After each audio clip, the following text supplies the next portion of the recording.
Tonight on Reporting Scotland, calls from Westminster for a 6 o'clock news programme with Scottish, UK and international news broadcast from here. I think in general it's good to have local news, but at the same time we don't want to be too parochial. I don't think that the BBC highlights Scotland enough, if I'm honest. We'll be assessing the chances of it happening, also in the programme. The number of police officers falls to its lowest level in 5 years. How will leaving the EU affect the Western Isles economy? And Rio's iconic landmark should ensure a stunning Olympic Games, but will it be a memorable one for the Scots in Team GB?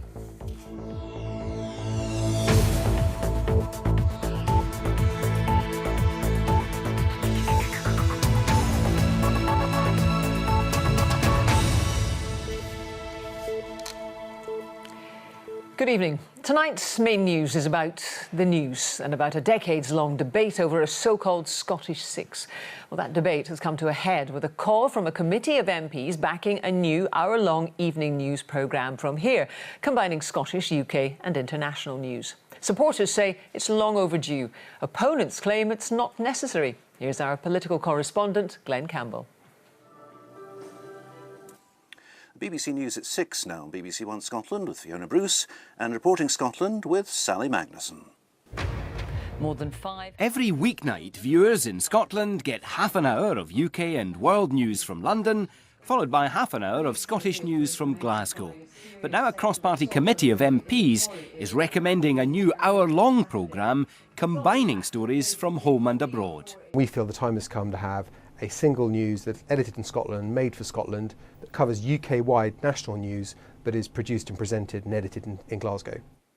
That's what Scottish newspapers do. It's what already happens on BBC Radio Scotland and on Gaelic television news. But it would be a big change for BBC One Scotland. For the first time, it would no longer broadcast the 6 o'clock news. And to see that, viewers in Scotland would either have to go online or use digital TV. Critics say the format is fine as it is. As far as I'm aware, there is no public demand for a change in the format. It's not the talk of the steamy in the places that I frequent.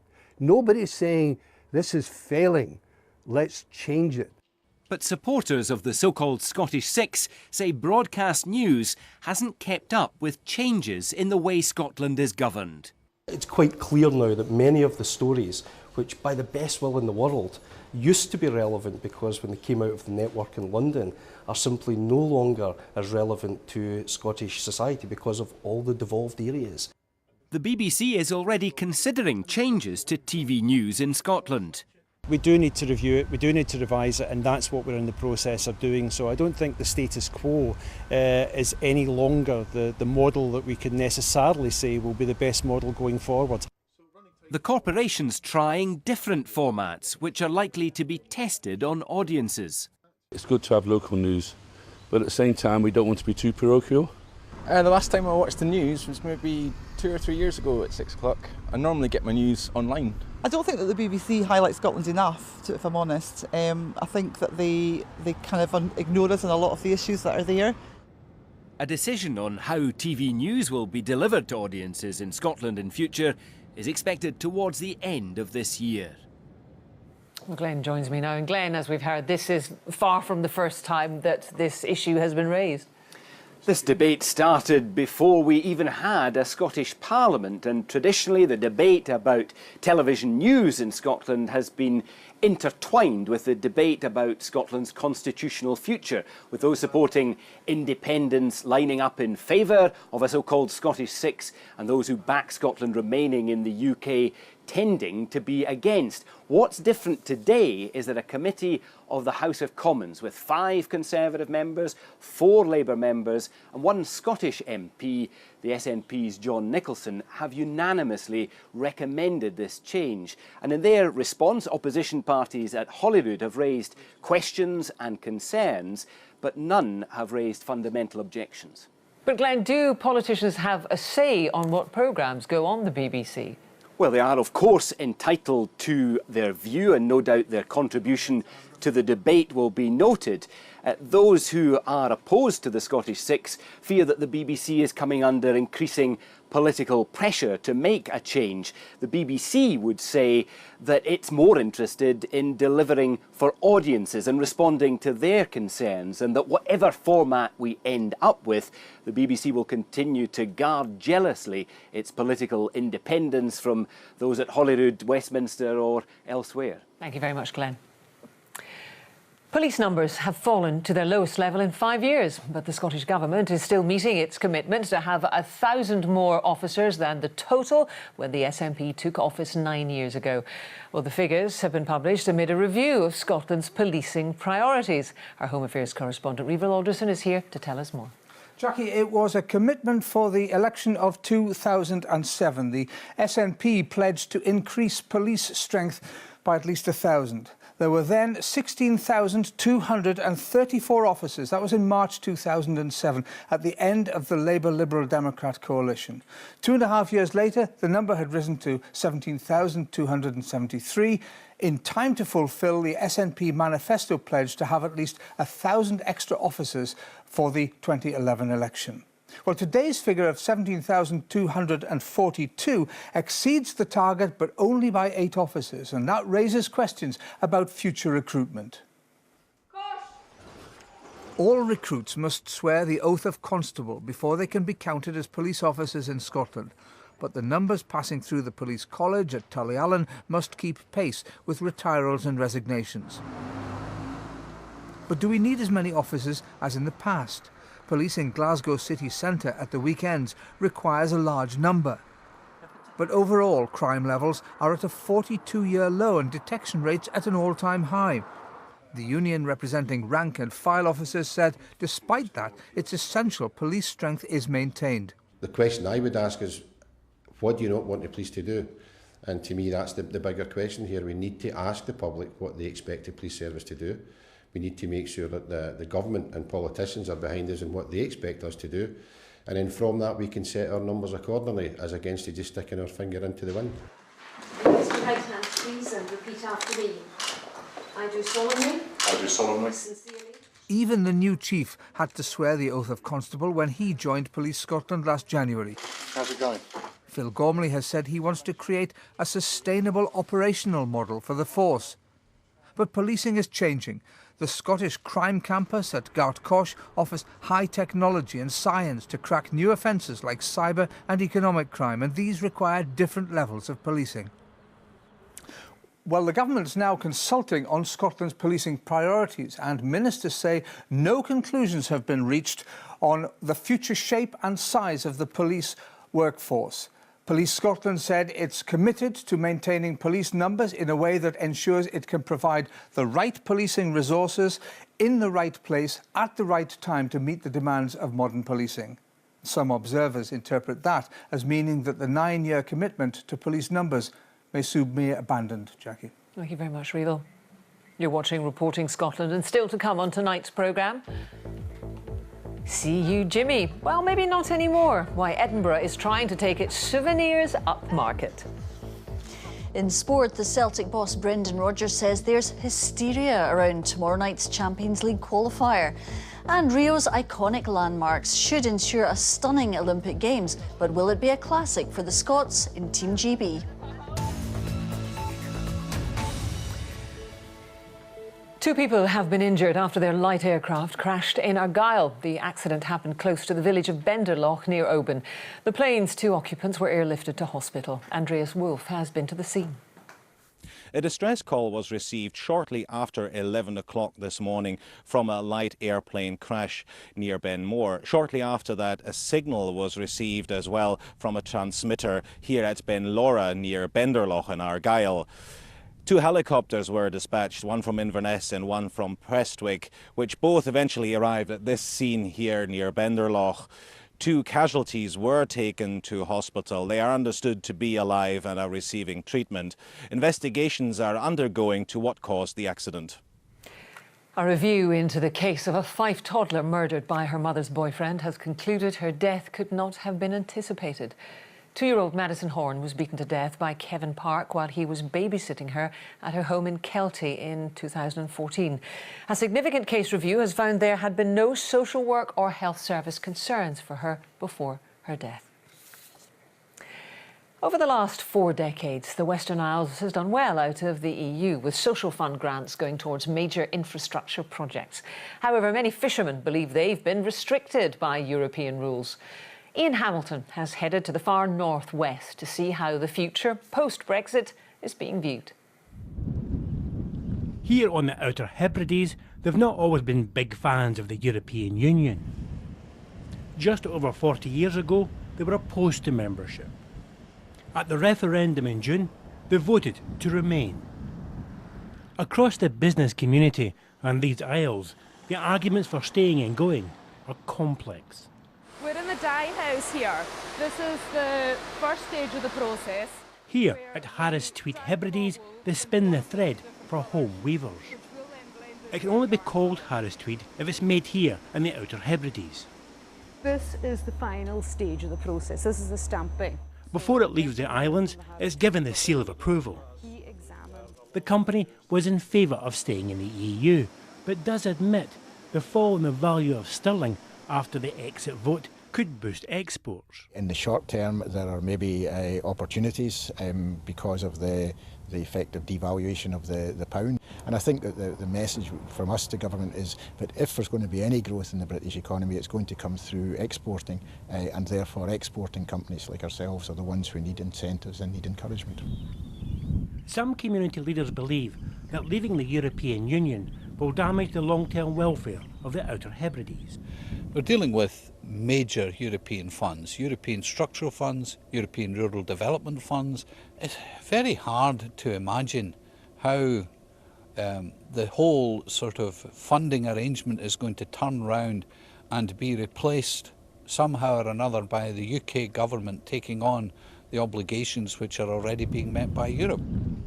Many have told me here that they have done well out of the European Union, particularly when it comes to infrastructural projects like new harbours, piers and help for crofters. But for those working in the fishing industry, they can see some opportunities being outside the EU. Barra is on the southern tip of the Outer Hebrides. 95% of the fish they catch here ends up in Europe. Despite this, many of them voted to leave the European Union. We've been hammered with a whole load of restrictions, and the fishing industry has suffered a lot from Europe because they've been using the fishing industry as a bargaining tool. The UK has contributed a lot of money into Europe, so if they're not putting that money into Europe now, surely they will put it into projects in Scotland or vice versa anywhere in the country. Like everywhere else across Scotland, here in the Western Isles it's about minimising the impact and maximising the opportunity that a European Union exit offers. Ian Hamilton, reporting Scotland, the Western Isles. Scotland's young carers could become tomorrow's patients unless they get more support. Well, that's the warning from the charity The Carers Trust.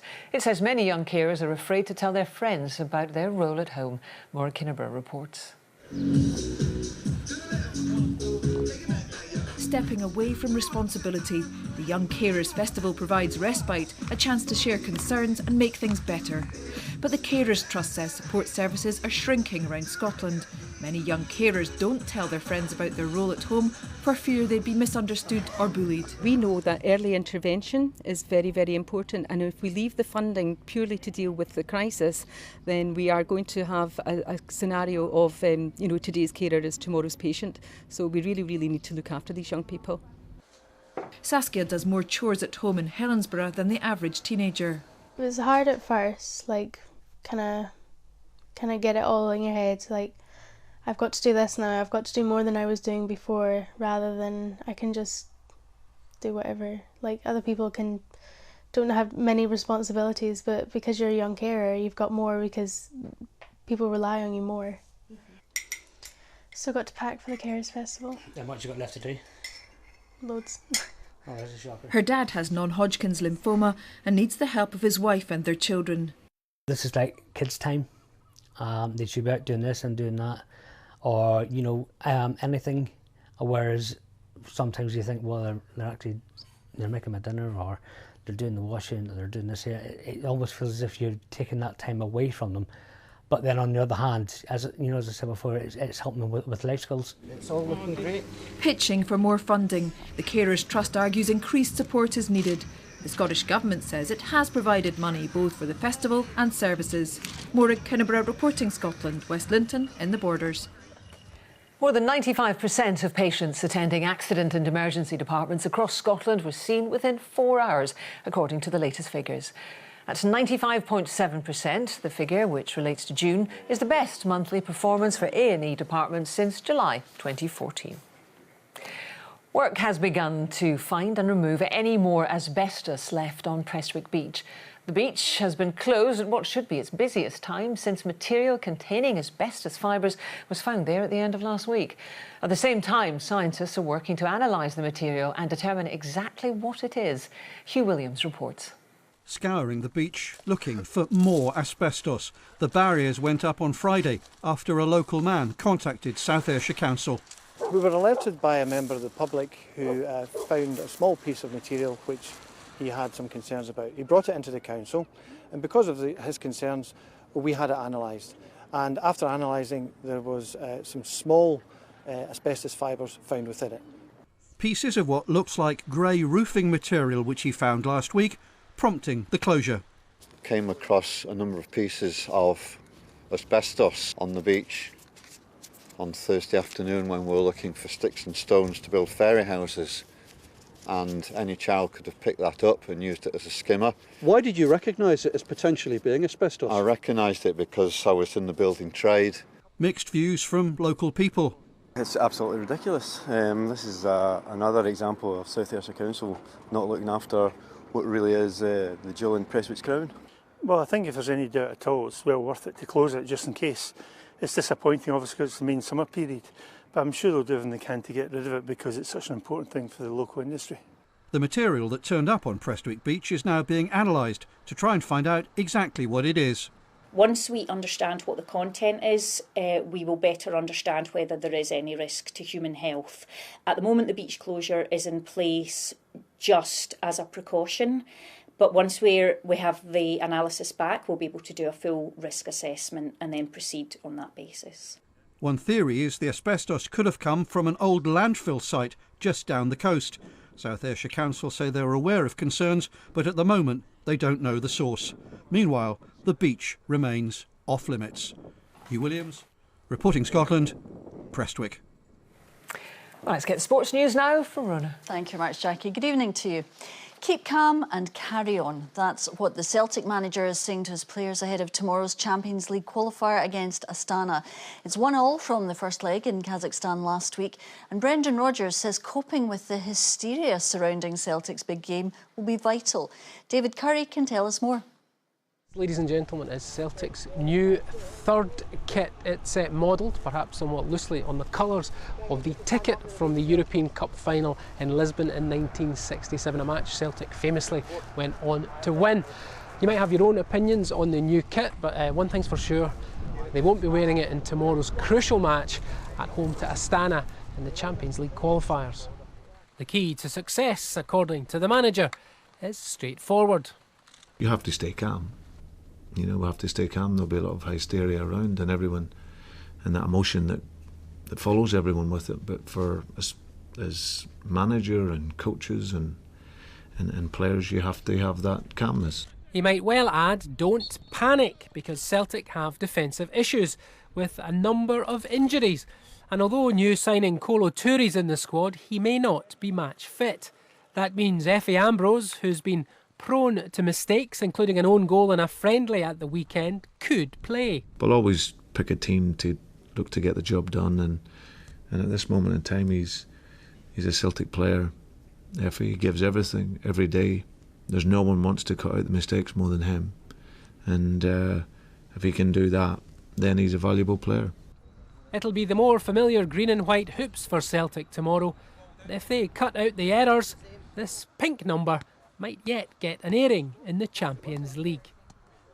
Well, elsewhere, Hibs are to appeal against manager Neil Lennon's 5-match European ban for acts of violence against the referee during a Europa League qualifying defeat by Brøndby last month. Lennon, who is in his first season in charge at Easter Road, was protesting over a disallowed goal and was sent to the stand. Now, the venues are ready, the athletes are arriving, and the opening ceremony of the Rio Olympic Games is just 3 days away. Our Olympic reporters, Jane Lewis and Kerdi Nidsan, have been meeting some of Scotland's most experienced and successful members of Team GB as they consider their chances this time around. Christ the Redeemer, one of the world's most famous landmarks, and this iconic statue is looking down upon a city about to host an iconic sporting event. The largest Scottish contingent at an away games, 48 competitors, 3 travelling reserves, one mission: to make this the best ever Olympic Games on foreign soil. Well, from one iconic Rio destination to another, the Copacabana beach, and not too far away from here is the rowing lake and the sailing venue, where there's real prospects of Scottish success. Rio is immense. It's the most epic venue I've ever sailed at. Do you know what? It's not a million miles from what west of Scotland looked like growing up. It's a bit bigger, it's certainly warmer, but it's not a million miles different, just in the type of style of sailing. For us, it's the tightest event I've ever been part of, really. There's probably 8 crews who have medalled, and in the last couple of years we've been involved in it. We've been in there, we've been slightly on the outside of it as well. I think we're going better at the moment than we've ever gone. Now, in terms of the individual sports, the track and field team is the largest of the Scottish contingent, but medals here on this track will be incredibly hard to come by. The likes of Ailey Doyle, Lindsay Sharp and Laura Muir will hope to alter that stat across the course of the next fortnight. Scottish swimmers will be keen for success too, and a third of the GB swim team is in actual fact Scottish, and this European and world champion is desperate for Olympic glory. For me, it's a case of getting a job done and going in there to try to get a medal in that men's 4x200. You know, I've had the experience of the last 2 Olympic Games. I know what's going to happen. So I'm going to use that to my advantage, hopefully this summer. Another high-profile athlete with plenty of Olympic experience, Andy Murray, of course, is the defending Olympic champion after that wonderful triumph in London, and will be with all of our athletes across all of the sports for the next fortnight right here on BBC Scotland. And we look forward to it. That's it for tonight, Jackie. Thank you very much, Rhoda. Well, over the next few weeks, the Edinburgh Festival will attract tourists from around the world. Perhaps many will be searching for a souvenir of their trip. With the help of some of Scotland's finest designers, an exhibition is aiming to convince them that that doesn't need to mean a tartan scarf or even a "See You Jimmy" hat. Stephen Godden can tell us more. At this time of year, a stroll down Edinburgh's Royal Mile is an assault on the senses. For the thousands of tourists everywhere they turn, there's a chance to pick up a none too subtle souvenir. I came off the train and I bought my hat. I know it is for girls, but it does look quite good. There's a lot of fabric shops, yes, a lot of scarves shops. Just anything along this street catch your eye? Everything. But I'm a pensioner and I would love to buy everything. Not everyone is so enthusiastic. Tartan tat, a less charitable but frequently heard description. So this summer, an attempt to show the world something different. I decided to do an umbrella because we thought it was quite a fun, tongue-in-cheek take on the ever-changing Scottish weather. Working from this Edinburgh studio, Karen Maybon's work typically ends up in the likes of Bloomingdale's and Harvey Nichols. To mark Scotland's Year of Innovation, Architecture and Design, she's been commissioned to offer her own travel-themed take on the souvenir. I really like the idea of it. I really love tat. I think there's a place for everything in life, but it was exciting to have the opportunity to create something that's less disposable. Maybe it's a souvenir, but it's such nice quality you can keep it forever. The Rain Dance umbrella forms part of the Local Heroes exhibition, on display and on sale at Edinburgh Airport. The idea to make a strong first impression on those arriving for the festival. This is a snapshot of design that could be, you wouldn't be surprised to see it in Cape Town or Tokyo. It's not Scottish looking, it's just fantastic Scottish design, so it's about quality first and foremost. So now comes the true test for these souvenirs. can they do what See You Jimmy hats have done for years and convince people to part with their hard-earned money? Stephen Godden reporting Scotland, Edinburgh.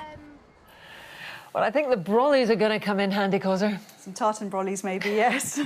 But there's also been some glimmers of brightness as well. So it's been quite cloudy to end the day for many of us, with some outbreaks of showery rain and the winds picking up as well. But this is the picture just a few hours ago in Lossiemouth. Some lovely sunshine here. And across the northeast, the Northern Isles and the east coast, we did end the day with some decent brighter spells. Some late sunshine still to come, but it is still quite cloudy out there for most of us. And this evening, cloudy with some outbreaks of rain. It's courtesy of this area of low pressure. Now, that low pressure is spreading towards us, and the winds rotating anti-clockwise around it means across the southwest we're drawing in warmer air. Across the far north and northeast, however, strengthening north to northeasterly winds.